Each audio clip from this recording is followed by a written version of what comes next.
की आज आपल्याकडं मुक्ताई प्रबोधिनी श्री संत ज्ञानेश्वर महाराज हरिपाठ अंतर्गत श्री ज्ञानेश्वर बिडगुले पत्रकार आहे. तुमचं वागणं कसं पाहिजे, तुमचं संस्कार कसे पाहिजे, तुम्ही कसं राहायला पाहिजे त्याच्या संबंधी माहिती देण्यासाठी या ठिकाणी आलेले आहेत. त्यांच्याबरोबर असणारे श्री दत्तात्रय भुजबळ साहेब ते त्यांचे सहकारी आहेत. तर हा जो आपला कार्यक्रम चालू होणार आहे हा कार्यक्रम लाईव्ह युट्यूबला सुद्धा प्रसिद्ध होणार. त्यामुळे त्यांनी जे सांगतील त्या पद्धतीनं तुम्ही क्रिया करायच्या आहेत. त्यांनी म्हणले आमचा मागं म्हणा, तर त्या पद्धतीने तुम्ही सगळ्यांनी तसं मागं असं म्हणायचं. तर हे बिडगुले साहेब आणि भुजबळ साहेब या दोघांचं आपण आपल्या शाळेच्या वतीनं पहिल्यांदा स्वागत करूया. ठीक आहे, गो.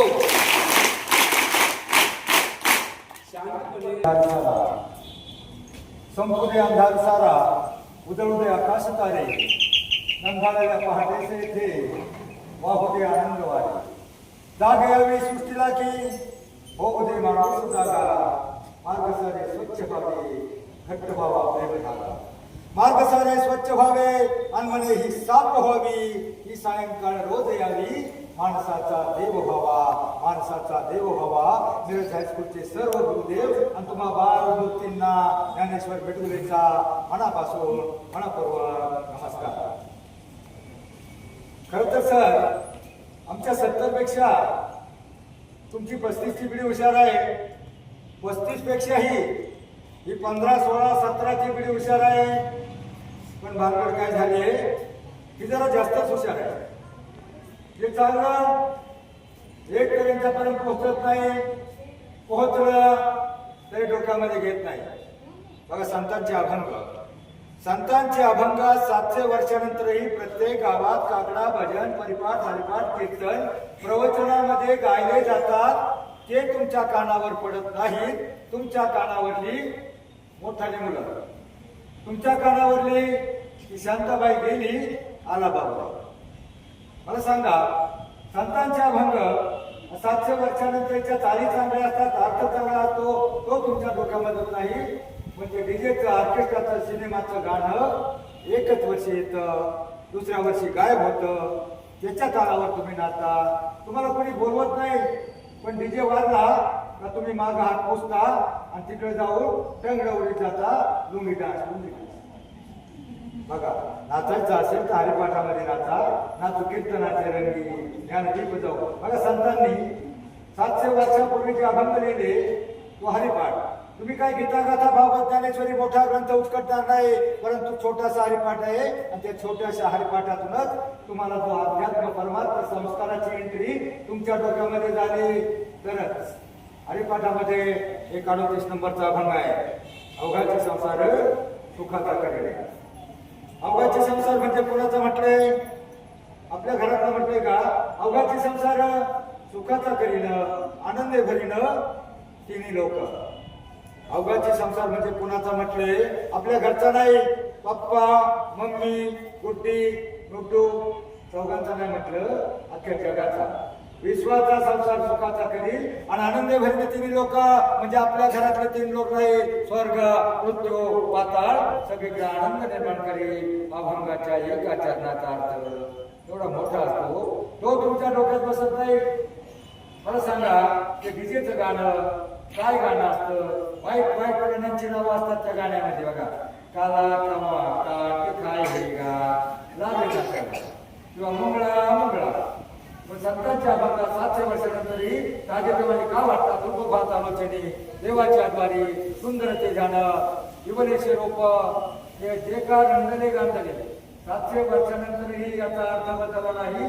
राजे तवाने वाटतात ते तुमच्या डोक्यात बसत नाही. बघा मीराबाई नाव ऐकले का? मीराबाई ऐकले का? मुलांना मीराबाई ऐकले का फक्त शांताबाईच ऐकले? मीराबाई कोण होत्या? संत मीराबाई श्रीकृष्णाच्या भक्त होत्या. आणि तुमच्या मीराबाईचं एक भजन होतं बघा. त्या 2 ओळी फक्त 2 ओळी तुम्ही मागं म्हणायच्या आणि म्हणता म्हणता त्या 2 ओळींचा अर्थ काय आहे तो डोक्यामध्ये घ्यायचा. बघा मीराबाईचं एक भजन होतं, जैसी लागी लगन म्हणा, मीरा हो गई मगन, वो तो गली गली हरवून गाणे लगी. आता मुली काय काय नुसत्या गाला थासल्या, तोंडा वाट ठेवला. आता बाई मी कुठं तुम्हाला मुन्नी बदनामी म्हणायला सांगितलंय. संतांचा अभंग आहे, एखादा तोंडामध्ये बसला त्याप्रमाणे अंतकरणामध्ये रुजला, त्याचा भावार्थ आपल्या अंतकरणात भिनला तर आपलं जीवन पवित्र शांत. बघा प्रत्येक गावामध्ये हरिपाठ होतो. हरिपाठाला कोण कोण जातं? हरिपाठाला जातं कोणी? प्रत्येक गावामध्ये कीर्तन होतं, सप्ते होतात. कीर्तनाला कोण जातं? कीर्तनाला मी बघितलंय, कीर्तन झाल्याच्या नंतर बरीच लहान मुलं लाईन मध्ये असतात बघा, रांगेत. कार्याचं कीर्तन झालं का दुपारी असतात ना, कशाला? भोजन. भोजन आणि भजन, भोजन आणि भजन या शब्दामध्ये फक्त एक काना एक मात्रा एवढंच अंतर आहे. पण त्याचा जर अर्थ घेतला, आता केलेलं कार्याच्या कीर्तनाचं भोजन फार तर उद्या दुपारपर्यंत आपल्या पोटामध्ये राहील. मला सांग, राहणार आहे 2 वर्ष? राहणार आहे का? कार्याच्या कीर्तनाचं दुपारी केलेलं भोजन फार तर उद्या दुपारपर्यंत पोटामध्ये राहील. उद्या दुपारी गुडुडून गटावर. परंतु एखादं कीर्तनातलं, प्रवचनातलं, अभंगातलं एखादं वाक्य, एखादं पद अवघाची संसार सुखाचा करीन, मी म्हणतो तो व्यापक स्वरूपाचा अर्थ नाही तुम्हाला कळला. फक्त स्वतःचा संसार सुखाचा करायचा आहे एवढं कळलं तरी झालं. बघा सावता महाराज नाव ऐकलं की? सावता महाराज कोण होते?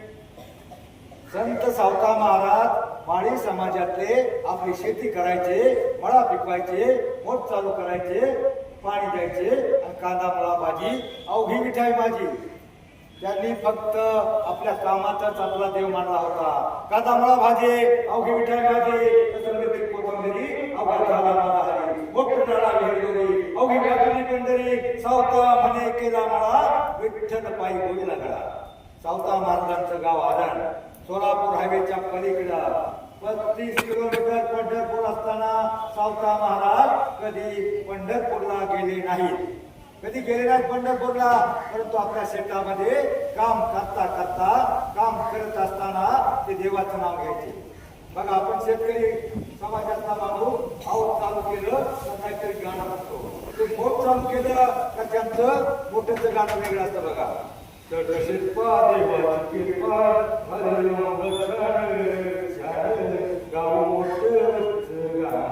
असं नाही म्हणायचे. ते मोठवरचं गाणं नाही म्हणायचे.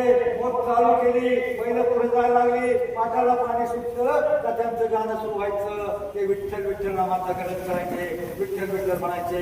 विठ्ठल नामाचा गदर करत असताना ते म्हणायचे, विठ्ठल विठ्ठल हरी ओम विठ्ठल.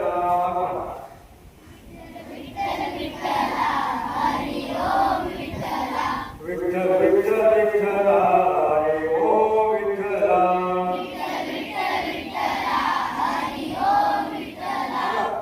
मोठ्याने म्हणून तुम्ही टाळ्या वाजवा. तुम्हाला एक शास्त्रीय कारण सांगतो. आयुष्यामध्ये जे लाखो रुपये आपल्याला आजारी पडल्यावर खर्च करायला लागतो नंतर तो करावा लागणार नाही. मोठ्याने टाळी वाजवा आणि विठ्ठल विठ्ठल म्हणा. विठ्ठल विठ्ठल विठ्ठल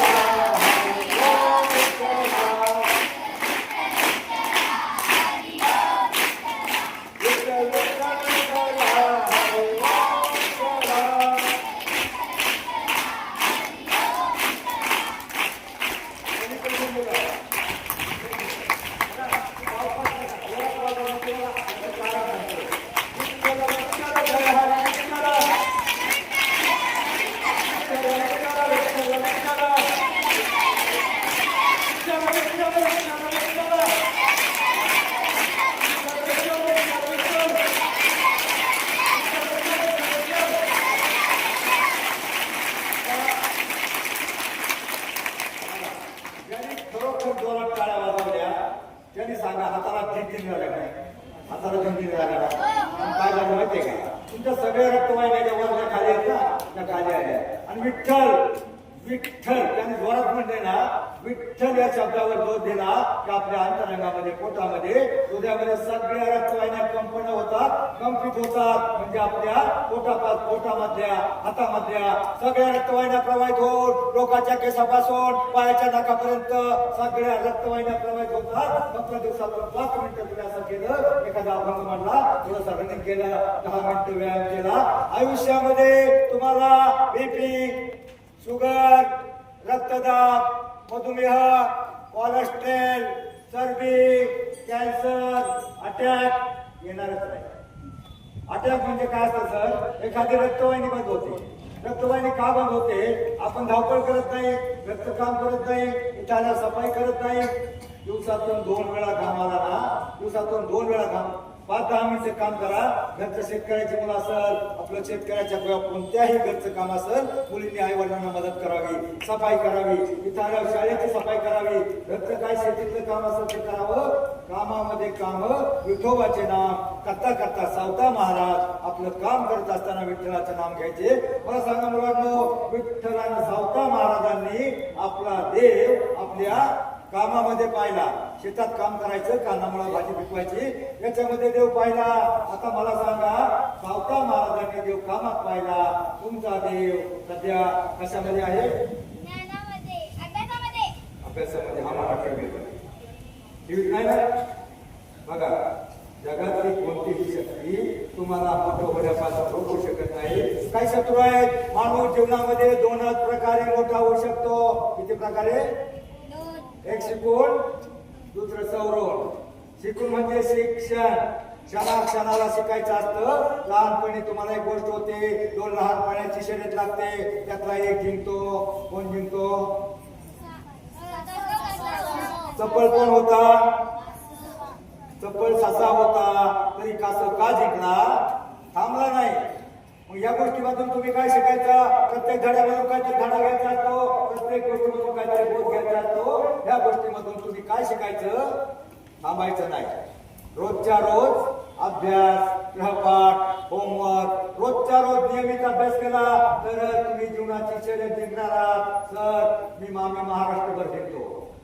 भंडारा, नागपूर, गडचिरोली, चंद्रपूर, महाराष्ट्रभर हिंदू. सर, सगळीकडे भडका उडालाय. आग लगी आसमान में, आग लगी आसमान में, झरझर गए अंगार. अगर संत ना होते दुनिया में, जल जाता संसार. संतांचे विचार कमी कमी होत चालले. म्हणूनच आमच्या माता भगिनी फक्त संतांचे आणि शिवरायांचे या 2 विचारावर सुरक्षित आहे. आणि मुलांनो, मोठे मुलांनो, लहान मुलांना अर्थ कळणार नाही. 8वी 9वी 10वीच्या मुलांनो, जरा कान करू नये. काम करू नाही का? आम्ही काय हिंडतो, आम्ही काय गरज पडली आम्हाला?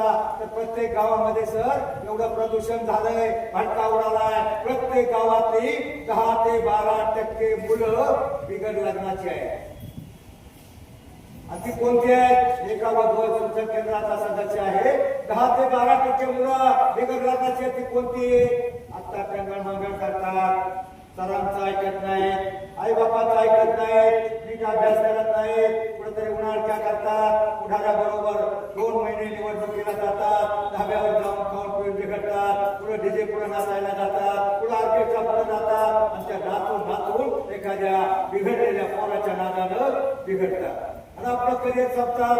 आपलं करिअर 10वी 12वीच्या आतमध्ये संपवतात. टुकार, बेकार बनतात. अशा टुकार पोरांना कोण देणार आहे गोष्टी?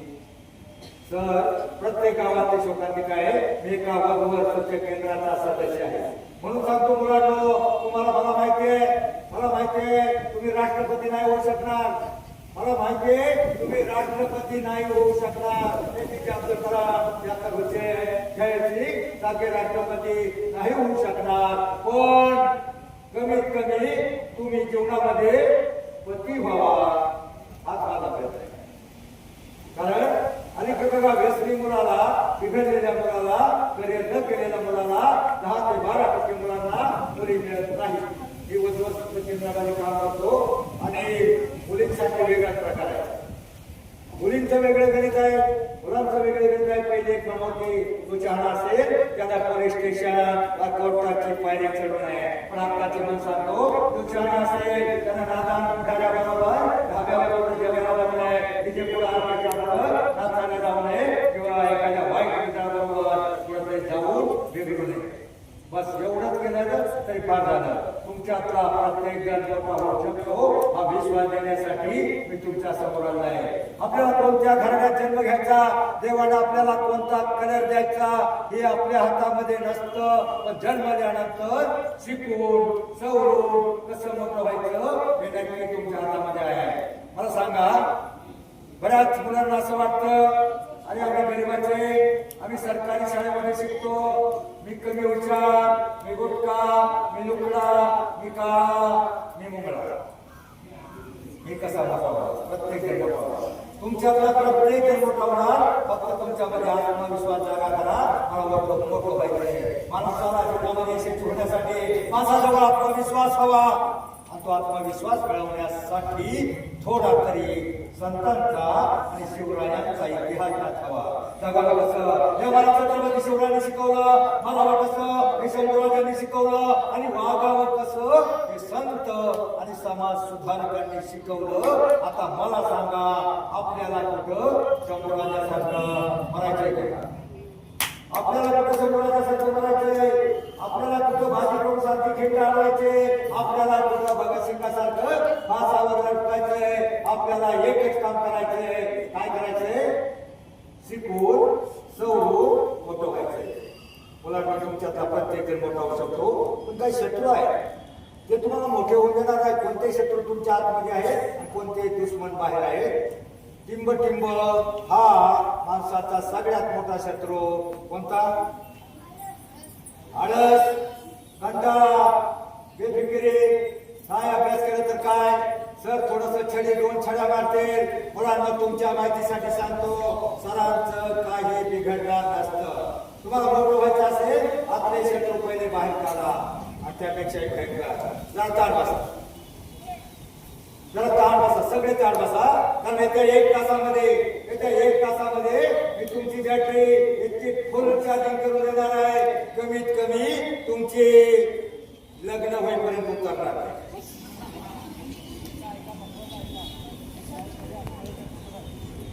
तुमचे आपले शत्रू आळस कंटाळा यांना बाहेर काढा. आणि त्यापेक्षा भयंकर डेंजर महाविघातक असे काही तुमचे दुश्मन आहेत, ते तुम्हाला मोठं होऊन देणार नाहीत. कोणते कोणते दुश्मन आहेत माहिती का तुम्हाला? दुश्मन ज्ञानी म्हणजे जीवापेक्षा प्रिय, ते तुम्हाला फार आवडतात. अभ्यास गृहपाठ भोगत जातो विसरून, आणि तुम्ही त्यांच्या पुढं टुळू बघत असता. 8 ते 8:30, 9 ते 9:30 कुठं बघतात? काय बघता तुम्ही? तुझ्या जीवन रंगला काय मालिका दाखवतात? मॅडमला विचारा, एवढ्या शिक्षिका भरवायच्या का?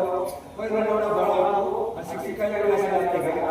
काही मालिका दाखवतात आणि तुम्ही ते अर्धा तास 1 तास वाया घालवता.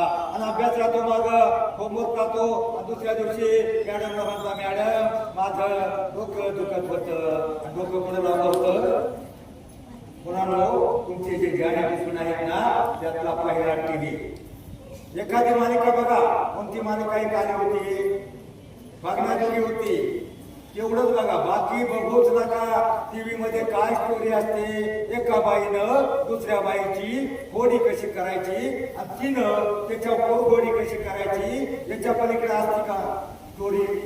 तेच असतं. बदलून पाहतं. म्हणून टीव्हीचा टाईम, अभ्यासाचा टाईम. कारण मुलांनो, आयुष्यातला अभ्यासाचा गेलेला 1 हप्ता, 1 दिवस, 1 तास सुद्धा परत मिळत नाही. त्याप्रमाणे भविष्यातून सुटलेला वाण परत माघारी फिरू शकत नाही. त्याप्रमाणे आयुष्यातला गेलेला अभ्यासाचा 1 दिवस सुद्धा परत मिळत नाही. म्हणून काय होतं, एखादी मुलगी मावशीच्या गावाला जाते, एखादं पोरगं पाटलांचा बैलगाडा, तिकडे 4 दिवस राडा घेतलं, 4 दिवस शाळा होते. पर्यायानं वर्षान जो शिकवलेला असतो तो ऑटोमॅटिक तुम्ही मागे राहतो. आणि जीवनाची शर्यत त्या कासवाप्रमाणे जिंकायची असेल तर नेहमी रोजच्या रोज आपल्या गृहपाठ झालाच पाहिजे. तर मी तुम्हाला काय सांगत होतो, मीराबाईचं भजन काय होतं? जैसी लागी लगन. जैसी लागी लगन म्हणजे मीराबाईला श्रीकृष्णाच्या भक्तीची एवढी आवड, एवढी गोडी निर्माण झाली होती. तशी गोडी जर तुम्हाला अभ्यासाची निर्माण झाली आणि मीरा होईल मगन म्हणजे मीराबाई श्रीकृष्णाच्या भक्तीमध्ये एवढी मग्न लीन तल्लीन झाली होती, तसे जर तुम्ही अभ्यासामध्ये मग्न झाला तर जगातली कोणतीही शक्ती अगदी चीन पाकिस्तान सुद्धा तुम्हाला मोठं होण्यापासून रोखू शकत नाही. असं होणार आहे का? एखादा चीनचा सैनिक येईल, पाकिस्तानचा हाताबद्दल येईल आणि म्हणजे बाळ्या नाळ्या शेंगोर तळ्या घालू का गोळ्या म्हणणार आहे का? एखादा चीनचा सैनिक म्हणणार आहे का घालू का गोळ्या? नाही अभ्यास करून कॅप्टन होऊ नको, लेफ्टनंट होऊ नको, कलेक्टर होऊ नको म्हणणार आहे का? जगातली कोणतीही शक्ती तुम्हाला मोठं होण्यापासून रोखू शकत नाही. पण हे जाणे दुश्मन आहेत ना, पहिला जाणे दुश्मन तुमचा मोबाईल, टीव्ही, डीजे, चौथा पाटांचा बैलगाडा. टीव्हीचं जाऊ द्या, टीव्हीमुळे एक तर चष्मा लागतो, चष्मा लागल्यावर मुलींना पुढचं शिक्षण लॅपटॉप, इंटरनेट, कॉम्प्युटरवर लहान लहान दिसणार नाही म्हणून मुलींना टीव्ही काय झालं, जास्त प्रमाण मुलांचं व्यसन वेगळे, मुलांचं व्यसन डीजे आणि मुलींचं व्यसन टीव्ही. टीव्ही मध्ये बघा, मुली बघा, मी एका कॉलेजला लेक्चर द्यायला गेलो, वाघोलीचं कॉलेज होतं. 11वी 12वीच्या मुली होत्या. 11वीच्या 3 मुली नेमक्या पुढे बसल्या होत्या, तिघींना चष्मा लागला होता. त्या मुलींना विचारलं, बाई किती टक्के मार्क 10वीला? एक म्हणली 52%, दुसरी म्हणली 43%, चौथी म्हणली 45%. आणि मग मला सांगा, तुम्हाला चष्मा लागला अभ्यासामुळं की मुली प्रामाणिक असतात? तिने सांगितलं नाही. काय झालं, 2 वर्षापूर्वी आमच्या बाबानं कलर टीव्ही आला. कलर टीव्ही आम्हाला 10 वयाची होती. बाप आई वडील माग पाठावर बसायचे आणि आम्ही पुढं रेटून नेटून हटून बसायचो. आणि मग टीव्ही मोबाईल बघून बघून टीव्ही बघून बघून चष्मा लागला. मुलींना चष्म्याचा दुसरा दुष्परिणाम सांगतो. तुम्ही मोठ्या झाल्यावर 25-26 वर्षाच्या झाल्यावर तुमचे लग्न करावं लागते. लग्न करायच्या वेळेला काय होतं की वधू सूचक केंद्राचा सदस्य असल्यामुळे सांगतो, आम्ही 1-2 लग्न जुळवली. पहिलं लग्न जुळवलं त्यावेळेला मुलीला पाहायला गेले चष्मा नव्हता. पण नंतर दुसऱ्या दिवशी तिसऱ्या दिवशी त्या मुलाला पाहिलं, अरे मुलगी तर चष्मा घालते. आणि मग चष्मा घातला, चष्म्याचा काय दुष्परिणाम, जर मी हिच्याशी लग्न केलं आणि लग्न झालं आणि आम्ही जर पुढं पन्हाळगडावर फिरायला गेलो आणि हिचा चष्मा गळून पडला आणि हिला दिसले नाही, ही जर कड्याच्या खाली गेली, संपलं का? म्हणून मुलींना टीव्ही नका बघू. एखादं पुस्तक वाचा, वाचन करा, वाचाल तरच वाचाल. कारण मोबाईल, टीव्ही हे तुमचे सगळ्यात मोठे दुश्मन. आता मोबाईलचं काय झालंय मला सांगा मुलांनो, तुमच्या घरामध्ये लहान बाळ असतील तर आई ते रडत असते, आई काय करते, मोबाईल चालू करून त्याच्या हातामध्ये देते का नाही? देते ना. मला सांगा, मोबाईल म्हणजे खेळणं आहे का, खुरपण आहे का? पहिल्या या कष्ट घ्यायच्या. जी 7 वर्ष पिढी जी झालंय, गेली 7 वर्ष एक घोटाळा झाला. ऑनलाईन शिक्षणामुळे मुलांच्या हातामध्ये मोबाईल आला. त्याच्या अगोदर मला देत नव्हते, पण आता मोबाईल आला आणि मग जी मुलं 1 वर्षाच्या मुलाला आईनं हातामध्ये रडते म्हणून मोबाईल दिला. तिनं कष्ट घेतले नाही, तिचा आडर बोला. तिला काय वाटलं, हे कार्ट मला टीव्ही बघून देत नाही, मग घे मेल्या मोबाईल आणि बस तिकडे. ते पोरगं 2 तास तिथली कलरफुल मोबाईल मध्ये चित्र बघत राहिलं. मला सांगा मुलांनो, त्या मोबाईलची रायटिंग एवढी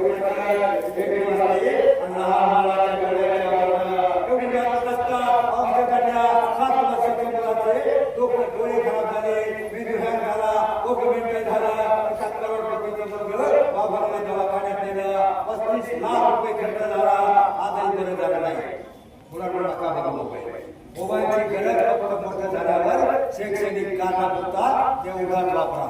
आणि सगळे घोटाळे अलीकडे जे सगळे ऍक्सिडेंट मोबाईल आल्याच्या नंतर झाले. 25% ऍक्सिडेंट मोबाईल नवीन आला, मोबाईल एखाद्या मोटरसायकलवाल्याला घेतला, आपल्या विचारामध्ये रिंग बांधली, गाडी एका हातात मोबाईल, हॅलो केली, तिथे मोबाईल झाला. 25% ऍक्सिडेंट मोबाईलवर झाले. 25% मुलींच्या जीवनामधले ऍक्सिडेंट मोबाईलमुळे होतात. मोबाईलमध्ये वेगवेगळे ॲप असतात. कोणी काय फेसबुक काय असतं मी वापरत नाही. मी फक्त इंटरनेट चॅनलसाठी तेवढं वापरतो. त्याच्यावर काही रिक्वेस्ट येतात बसवण्यासाठी वेगळ्या नावानं हिरो सारखा फोटो दाखवतात आणि रिक्वेस्ट करतात. किंवा मोबाईलमध्ये मुलांसाठी सांगतो अनेक फसवणुकीच्या आमिष येतात. तुम्हाला 5 लाखाचा बक्षीस लागले तुम्ही हे करा फॉलो करा. बिलकुल नाही. कुणी आपल्याला 5 पैसे फुकट द्यायला करतो. अनेक कोल्हापूर भागामध्ये पेपरला बातमी होती. एकानं दूध खाणाऱ्या मुलानं 70-80 लाख रुपये जमिनीतून घालवले. मोबाईल कसं लुटूच नका काही. तुम्हाला फसवण्यासाठी जगात कोणी 5 रुपये तुम्हाला फुकट देणार नाही ते भिकाऱ्याला देतात. आपण भिकार नाही. आपल्याला देवाने हात दोन पाय दिले आपण ते घ्यायला तयार नाही. मग मी काय सांगत होतो मोबाईलचा परिणाम काय झालं सर. आता आपल्या भागामध्ये बऱ्याच शाळांमध्ये आता तुमच्या शाळांमध्ये मोबाईलला बंदी असेल म्हणजे काय शाळेमध्ये बऱ्याच शाळांमध्ये आम्ही फिरतो 70% शाळांमध्ये मोबाईल बंदी आहे. फक्त शिक्षक मोबाईल कपाटामध्ये ठेवतात. तास झाला काय आला तर बघतात. मोबाईलला बंदी आहे. का बंदी आहे तर मोबाईल वाजला 10-15 मिनिटं नेमकं त्याच्या डोक्यामध्ये काय फोन आलाय 15 मिनिट वाया झाला म्हणून मोबाईल. आणि मुलींना काही मुलींना आता 10वी पर्यंत मुली आहे ठीक आहे. एका मुलीला श्रीमंताची शेतकऱ्याची बागायतदाराची मुलगी ऊसाचे 35 लाख रुपये झाले. त्या बागायतदारानं 35 लाख भरल्यावर आपली पोरगी लाड म्हणली पप्पा मला मोठा मोबाईल घेऊन द्या. त्यानं 20,000चा मोबाईल घेऊन दिला. आणि मग त्या मुलीला उन्हाळ्याच्या सुट्टीमध्ये एवढा मोबाईल बघितला. एवढा मोबाईलचा नाद लागला. शाळा सुरू झाली. मोबाईल हातातला सोडेनाच. शाळेचे भांडणं आहे कुठे जायचं काय भांडणं आहे. आणि मग सारखा हातात मोबाईल. आणि मग त्याला एवढं याड लागलं की बघा ते गाणं होतं ना चालताना बोलताना मोबाईलच्या हातात झोपेतही स्वप्नातही हेडफोनच्या कानात. एक पोरगी शाळेत निघाली मोबाईलच्या नादात मळ्यात पोचली. आई म्हणली काय ग ठमे आज शाळा नाही का काय. मग ठमी म्हणती बया याड्या लागलं मोबाईलचं जाम याड्या लागलं. मोबाईल गरज आहे शैक्षणिक गरजेपुरता आईवडिलांना दाखवून चांगल्या कामासाठी मोबाईल वापरा. मुलींच्या जीवनामध्ये सगळे घोटाळे या मोबाईलमुळे होतात. आता तुम्ही कॉलेजला जाल मुलींची संख्या जास्त आहे म्हणून सांगतो. तुम्ही उद्या कॉलेजला जाल. कॉलेजला गेल्याच्या नंतर तुम्ही तुमचा मोबाईलमध्ये बॅलन्स टाकण्यासाठी तुमचे आई वडील तुम्हाला मोबाईल घेऊन देते. एक 2012ची गोष्ट सांगतो सत्य घटना. आमच्या सणसवाडी शिक्रापूर कोरेगाव भीमा पेरणे फाट्याच्या मुली पुण्याला कॉलेजला जातात. एक मुलगी वाघोलीला कॉलेजला गेली. कॉलेजला गेल्यावर तिच्या बापानं तिला लहानसा 500 रुपयाचा मोटोरोला गट्टू मोबाईल घेऊन दिल्याच्या नंतर मुलीनं काम करू नाही. मोबाईल घेऊन दिल्याच्या नंतर ही मुलगी बॅलन्स संपला 20 रुपयाचा बॅलन्स टाकण्यासाठी कॉलेजच्या बाहेर टपरी असते त्या टपरीवर गेली. आता प्रत्येक कॉलेजच्या सरासरी 75% कॉलेजच्या बाहेर अशा प्रकारच्या टपऱ्या असतात. त्या बाहेरच्या समाजातले आतंकवादी समाजातले अरब राष्ट्रातले असे जे लव जिहादच्या नावाखाली आपल्या भोळ्या भाबड्या मुली त्यांना फसवून कसला तरी बहाणा लग्नाचा बहाणा प्रेमाचा बहाणा करून त्यांना फसवून त्यांना पळवून नेतात. त्यांना 25 ते 30 लाखांना मुली विकल्या जातात. मुलींनो मी 45 वर्ष पत्रकारिता करतो. मला 4 नातवंड आहे 9वी पर्यंत. मी तुमच्या माहितीसाठी सांगतो आपणास जे ठावे ते दुसऱ्याच सांगावे. शहाणे करून सोडावे अवघे जन संत वचन आहे. संतांचा अभंग आहे. मला जे माहिती आहे कारण जे चांगलं ते पटकन कळत नाही. आम्हा पत्रकारांना किंवा समाजाला जे चांगलं ते पटकन कळत नाही आणि वाईट त्याचा पटकन प्रसार होतो. बघा एखादी मुलगी जर कॉलेजमध्ये पहिली आली स्कॉलरशिप मध्ये आली तर फार तर 2-4 घरामध्ये कळतं.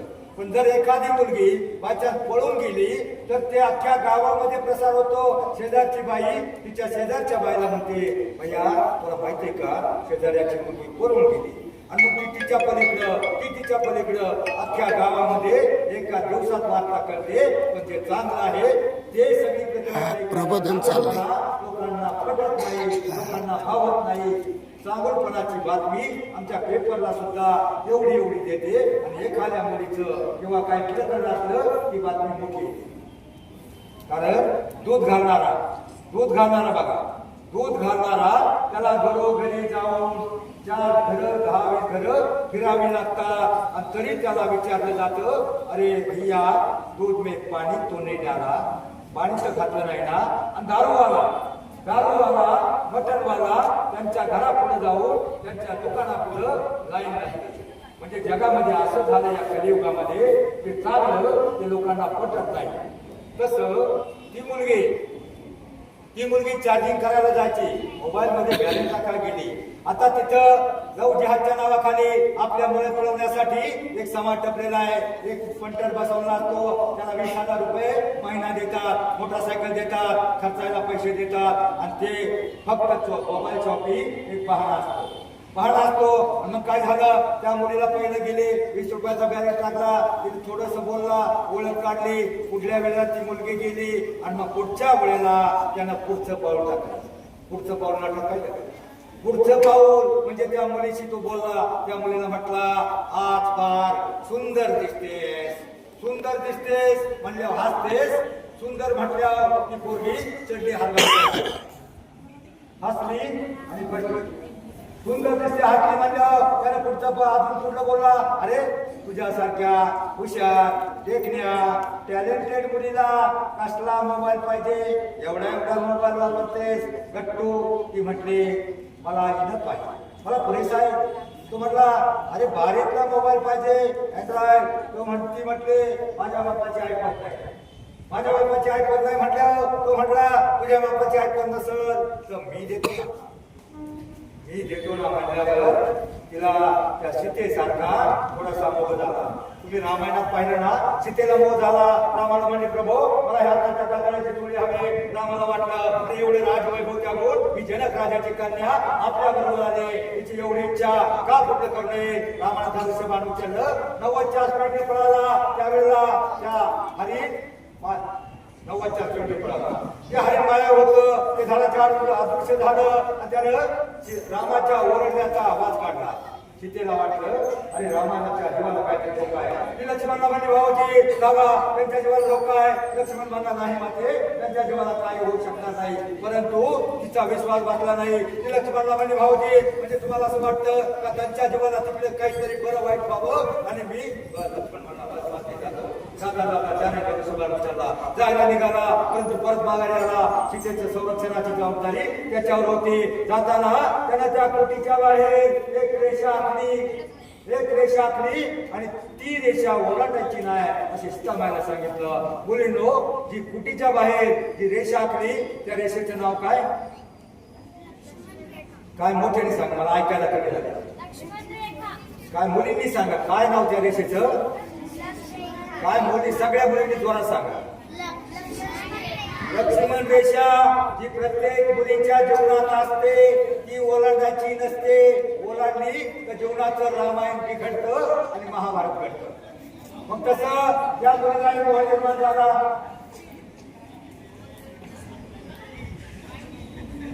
चालू द्या. काय झालं? रामाचा जन्म, सीता स्वयंवर, लंका दहन, रावणाचा वध, रावणाला कोणी मारलं, कसं मारलं, कोणतं अस्त्र वापरलं आणि मग विभीषणाचा अभिषेक सगळं सांगितलं. पण मी पाहिलं 1-2 मुलाचं लक्ष नव्हतं. ते मागच्याला एक मारत होतं. वाकलेल्या बाळा त्या गाडीच्या मागला रावणाला कोणी मारलं रे? कुणी? तो म्हणतो, मी नाही मारला. आता रावण कुठं तुला सापडणार आहे का? तुझं शाळेत लक्ष नसतं का? रावणला तुझं तुमचं लक्ष काय सध्या? टीव्ही, मोबाईल, डीजे, पात्राचा बैलगाडा, काय लक्ष आहे तुमचं सध्या? मुलांना शिक्षण म्हणजे सुतावरून स्वर्ग गाठण्याचा मार्ग. लोकप्रेमावर स्वर्गात जाण्याची इच्छा व्यक्त करा. शिकला समजलेला मानव त्या पृथ्वीतलावर स्वर्ग उभा करू शकतो, इतकी ताकद या शिक्षणामध्ये आहे. म्हणून आयुष्यातला हे मिनिट सुद्धा बाहेर काढला. तर मी काय सांगत होतो, काय सांगत होतो मुलीनं? तो म्हटला ती म्हणे नको नको माझ्या बापाला कळलं तर माझा बाप मला वरती टाके. तो म्हटला तुझ्या बापाला कसं कळेल?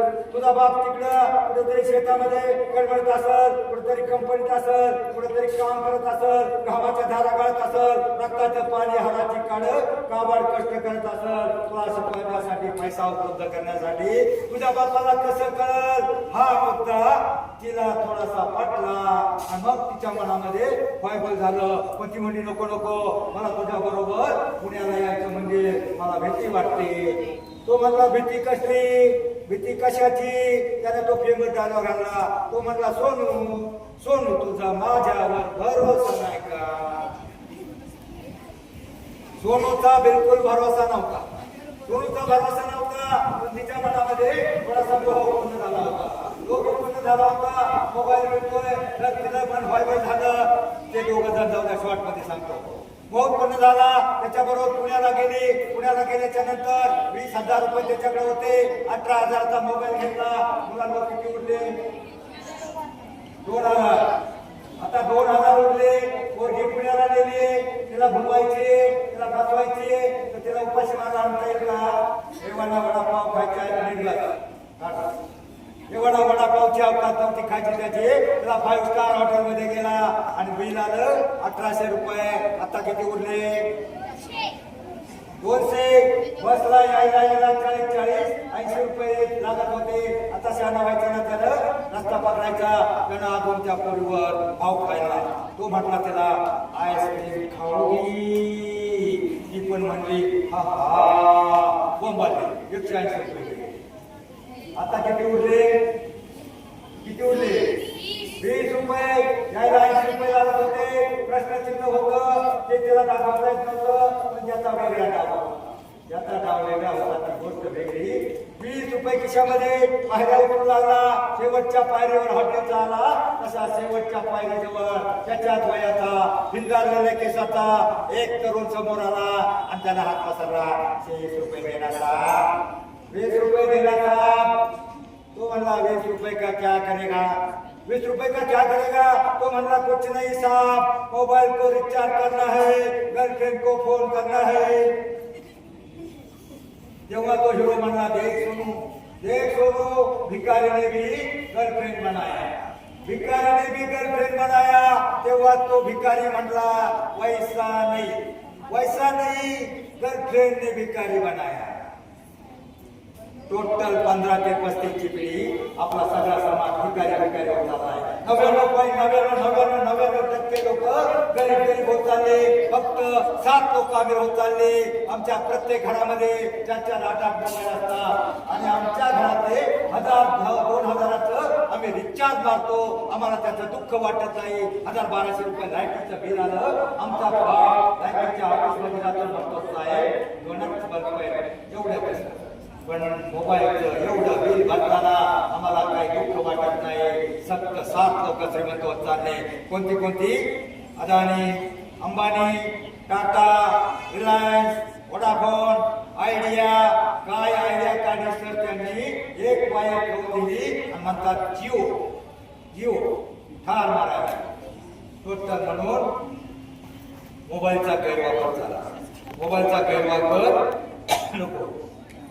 मुलांना अभंगाच्या म्हणून मुलींना आयुष्यामध्ये कोणत्याही लोभाला मोहाला बळी पडायचं नाही. पलीकडल्या 10वीच्या मुली नीट ऐका. उद्या कॉलेजला जातो. कॉलेजला गेल्यावर तुम्हाला फसवण्यासाठी बोलवण्यासाठी अनेक टोपले. फक्त एखादं बघा ते इंग्लिशमध्ये मी जुना बीकॉम आहे. माझं इंग्लिश कच्चं होतं. 38 मार्क होती. 62% पैकी इंग्लिशला फक्त 38. हे काय एक फसववाक्य आहे. तिथं तुम्हाला अनेक हिरो भेटतील, हिरोगिरी करतील, लाईन मारायचा प्रयत्न करतील आणि तिथं एक फसववाक्य निघालंय. काय ते इंग्लिश मध्ये आहे. काय मला आता तिथं गेल्यावर 4-6 महिने एखादा ओळख झाल्यावर तो तुमच्यावर जाळं टाकील आणि तो फसवा शब्द वापरेल. आय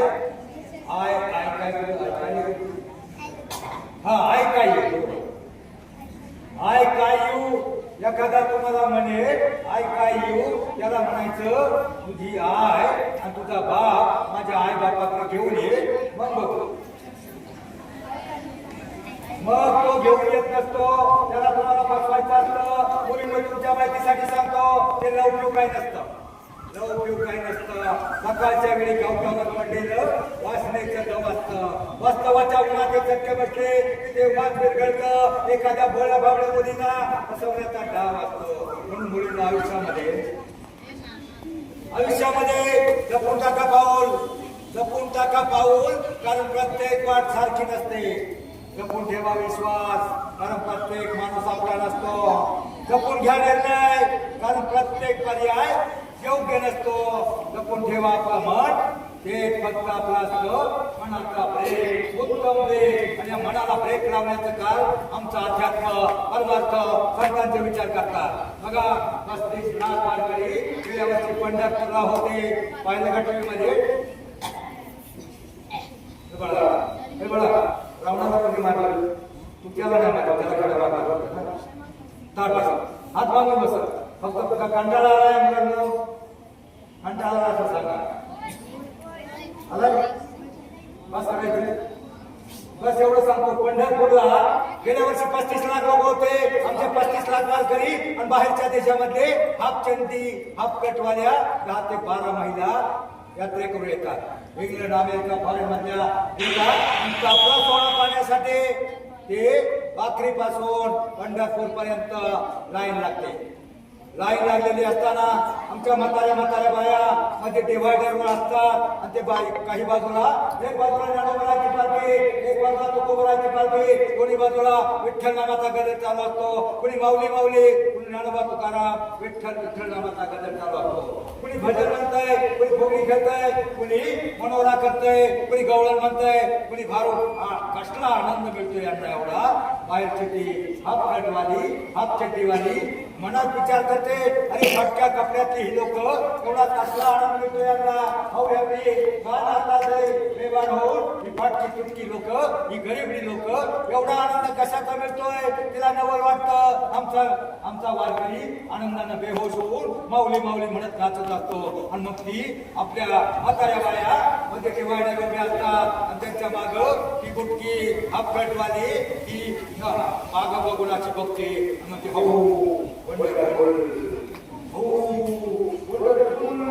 आमची ती गावठी म्हातारी म्हणते, ए भवाने, हे वंडरफुल ना पंढरपूर आहे, पंढरपूर. आमच्या संस्कृतीचा बाहेरच्या लोकांना याचा भाव वाटतो, आणि आम्ही तो डोक्यामध्ये घेत आहे. त्याला मागं म्हणा, एक भाग म्हणा, कानडा राजा पंढरीचा म्हणा. वेद नाही कळला नाही,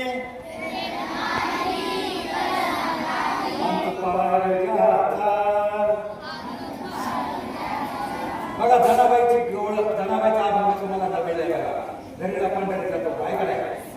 जनाबाईचा अभंग महिनाबाईच्या कविता इंग्लिश वेळेला ज्ञानोबा माऊलींचा एक अभंग आहे. बघा प्रत्येक अभंग पाठ तुम्हाला शिक्षणासाठी आहे, तो काही फक्त उत्तर लिहून पास होण्यासाठी नाही. बघा जनाबाईची एक गमन आहे.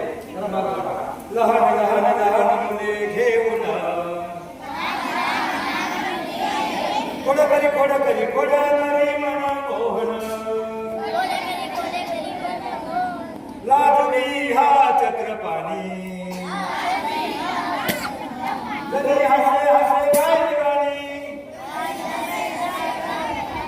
आई त्याला कोरोना कोणता तरी विंचू चावला, विंचू चावला असणारीचा भाग होता. विंचू चावला कोणता विंचू? काम, क्रोध, मद, मत्सर, अहंकार, मोह, लोभ, माया किंवा काढपणा, फुगीरपणा, रगीरपणा. हा विंचू चावलाय, आणि हा विंचू उतरायचा असेल तर एकच उतारा द्यायचा आहे. बघा विंचू चावला, तुम्ही फक्त विंचू चावला एवढंच मागं म्हणा. काय म्हणायचं?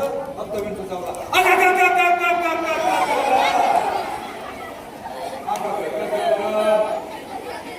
विंचू चावला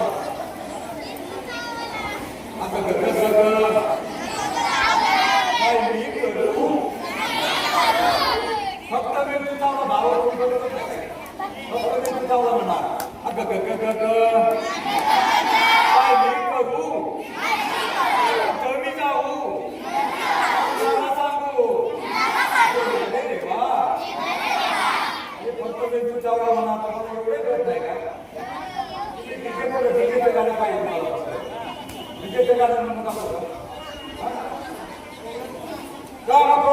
चालला तो बघा मागाशी आला पंचप्राण व्याकुळ झाला त्याने माझा प्राण चालला अग ग ग ग ग काय मी करू कुणाला सांगू कुठं मी जाऊ देवा रे देवा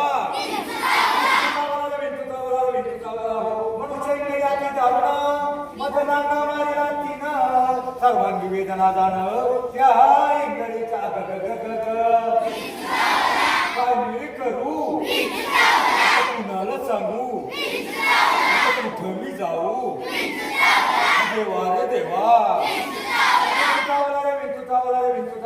त्या विंचवाला उतारा तमो गुण मागे सारा सत्व गुण लावा अंगारा विंचू इंगडी उतरे ग ग ग ग ग काय मी करू मला सांगू कुठं मी जाऊ बाया आयो अगं बय बयो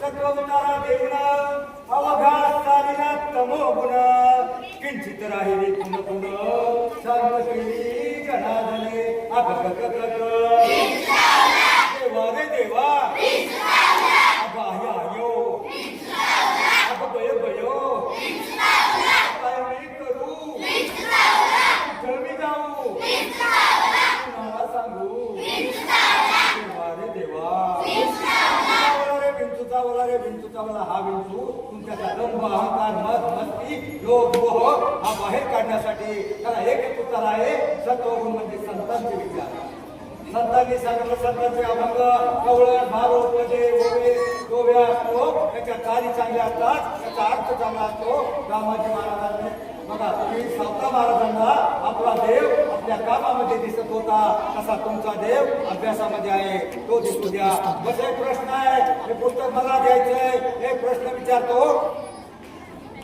छत्रपती शिवाजी महाराज की तुमच्या आज्याचा काय म्हणला विजयाचं हे जे करता होतो तुमचे आजे फक्त तुमच्या घरासाठी तुमच्यासाठी जगले छत्रपती शिवराय अख्ख्या राष्ट्रासाठी स्वराज्यासाठी रयतेसाठी जगले मुलांना प्रश्न असा आहे छत्रपती शिवरायांच्या दोन्ही मुलांची आणि सुनांची नावं काय हे पुस्तक त्याला दिलं जाईल त्याच्या नावाने रायबरेली असेल पुस्तकामध्ये 39 प्रकारचे संत समाज सुधारकांचे निबंध आहेत ते तुम्हाला निबंध लिहिण्यासाठी भाषण करण्यासाठी उपयोगाला येतील तर मला सांगा कुणी सुनांची आणि मुलांची नावं शिवरायांच्या कोण सांगते सांगा पटकन वेळ झालाय छत्रपती शिवरायांनी जगावरती सावित्रीबाई फुले आणि महात्मा फुले आणि डॉक्टर बाबासाहेब आंबेडकर यांच्या मुलांची नावं काय दोघांचं नाव कॉमन आहे बघा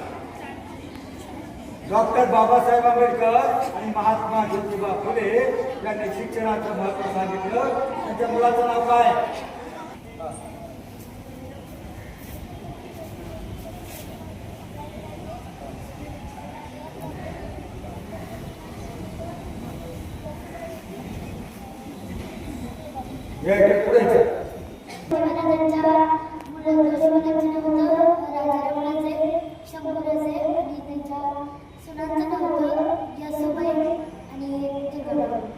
येसुबाई आणि ताराराणी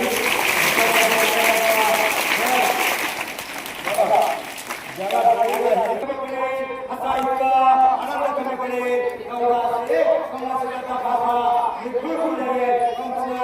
प्रयत्न इतका करा अभ्यास इतका करा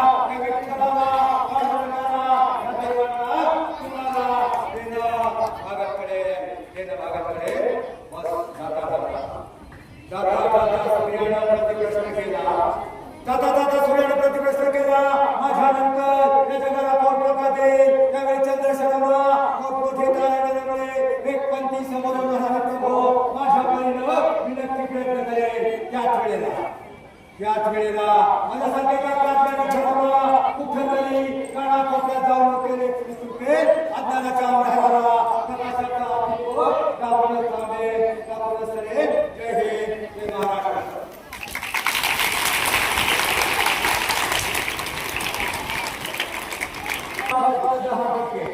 हात खाली करा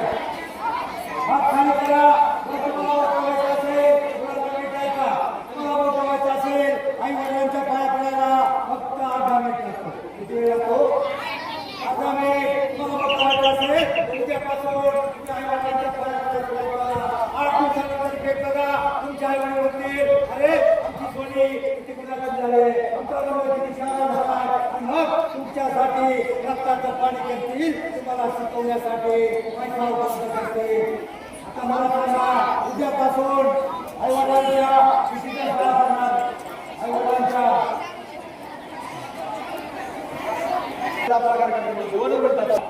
आणि त्यांच्या गुरुबरोबर याविषयी त्यांचे जे संपादक आहेत श्री भाऊ ज्ञानेश्वर भुजबळे हे स्वतः पत्रकार आहेत आणि व्याख्याते आहेत. खरोखरच भुजबळे सर जीवनाचा अध्यात्म याचं महत्त्व आणि प्रत्यक्षात जाण्यापेक्षा खरा व्यक्त इथंच आहे, त्या मुलांच्याच आहे. आणि आपल्याला